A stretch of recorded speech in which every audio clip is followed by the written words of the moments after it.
Let me say this right at the start. If you think this story is just about one seized ship, one narrow waterway, or one more headline out of the Middle East, you are badly underestimating how dangerous this moment really is.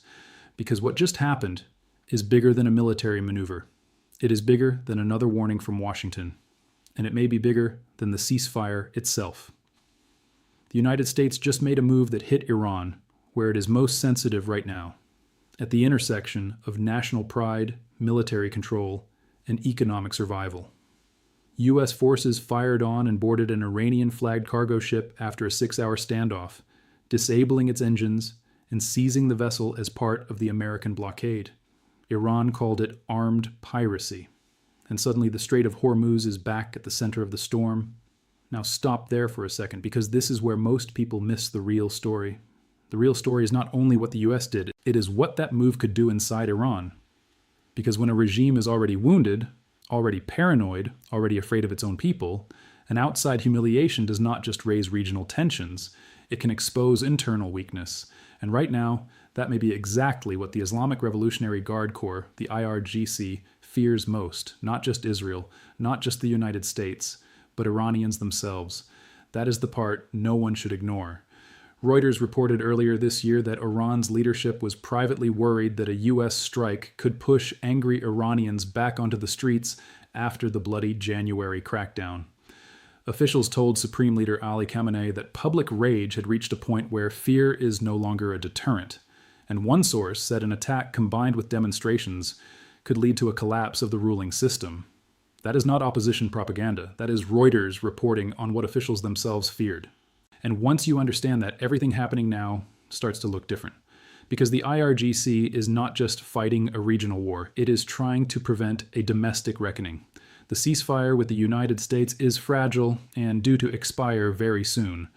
Reuters reports that Iran is only positively reviewing participation in new talks. While the U.S. blockade remains in place, the American delegation is headed to Islamabad, and traffic through the Strait of Hormuz is still barely moving. Iran had briefly reopened the strait, then reimposed its own blockade after the U.S. seizure of the cargo ship. In other words, this is not stability. This is a standoff balanced on a knife edge. Now think about what that means inside Iran. A regime under pressure can survive foreign attack. A regime under pressure can survive sanctions.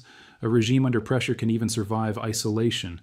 But what truly terrifies authoritarian systems is the combination of outside pressure and inside anger at the same time. That is when the walls start to shake, and Iran has every reason to fear that combination. Back in January, protests erupted across Iran over the economy, inflation, and the collapse of the currency.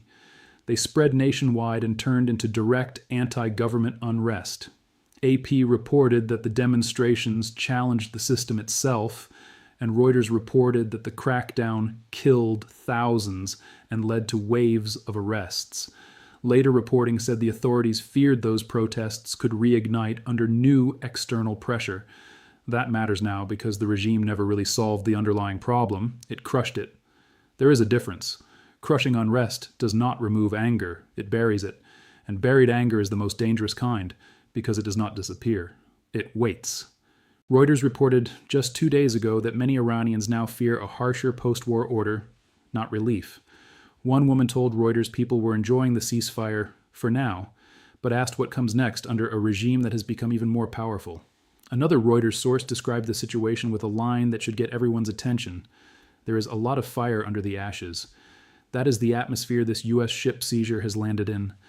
A tense ceasefire, a damaged economy, a militarized state, a wounded regime, a population that has already bled, and an IRGC that knows public anger did not die. It was only beaten back. Now here is where the Strait of Hormuz changes everything. People hear the name all the time, but let's say it plainly. The Strait of Hormuz is not just another shipping lane. It is one of the most important energy choke points on the planet. Roughly 1/5 of the world's oil and LNG trade normally moves through it. When that artery tightens, the shock does not stay in the Gulf. It hits fuel prices, shipping markets, insurance, supply chains, and political nerves all over the world. Reuters says traffic there was at a virtual standstill after the latest confrontation, with only 3 crossings in 12 hours. So when the U.S. seizes an Iranian vessel in that environment, it is not just making a tactical move. It is sending a strategic message. It is saying we can still choke your access, we can still challenge your control, and we can still hit you in the place where your war leverage meets your economic leverage.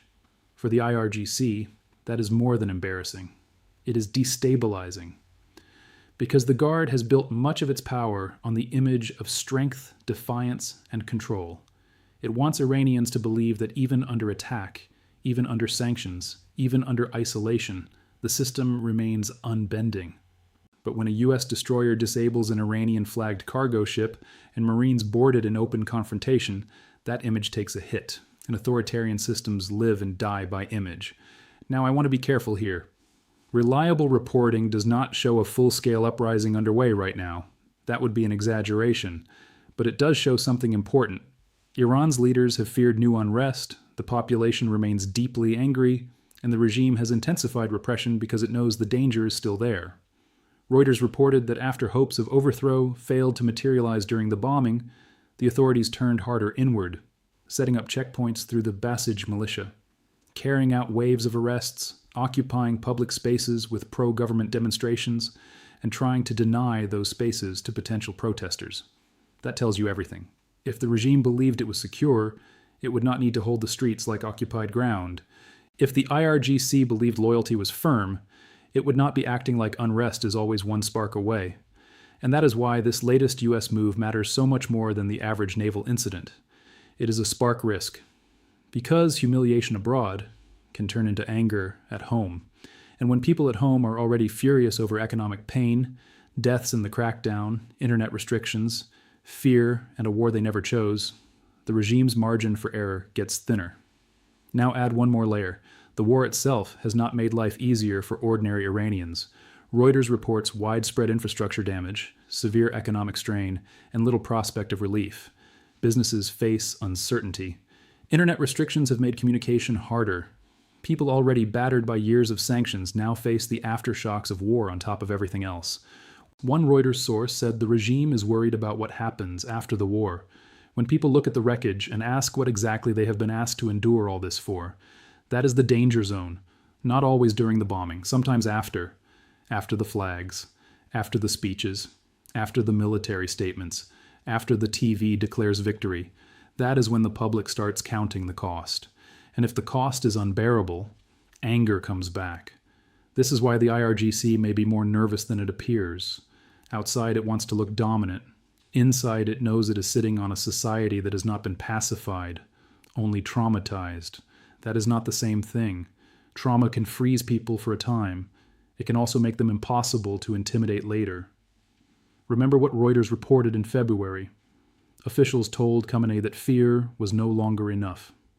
One source said, "The wall of fear has collapsed." Those are devastating words for any regime, especially one that survives through intimidation. So where does this go next? There are really three possibilities. The first is that diplomacy somehow holds.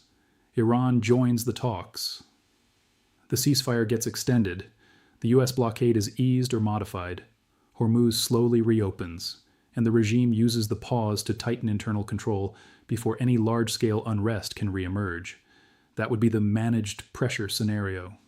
The second is that the ceasefire survives on paper, but the confrontation keeps boiling. The blockade stays. Hormuz remains unstable. Public anger in Iran grows, but the crackdown remains too intense for visible nationwide unrest. In that case, the regime survives, but in a more brittle, militarized, and fearful form. And the third possibility is the one the IRGC surely thinks about in private, even if it never says it aloud. That the next outside shock, another strike, another seizure, another humiliation, another economic lurch, collides with domestic anger in a way the regime cannot fully contain. That does not have to mean immediate revolution. It could start smaller, more visible acts of defiance, more local unrest, more refusal, more underground coordination, more cracks inside a state already leaning heavily on force. That is how seemingly solid systems start to wobble. Not always with one dramatic moment, sometimes with a series of shocks that make control more expensive, more violent, and less convincing every week. And that is what makes this story so dangerous, because Washington may see the seizure of that cargo ship as leverage. Tehran sees it as aggression. The world sees it as another escalation risk in the Strait of Hormuz.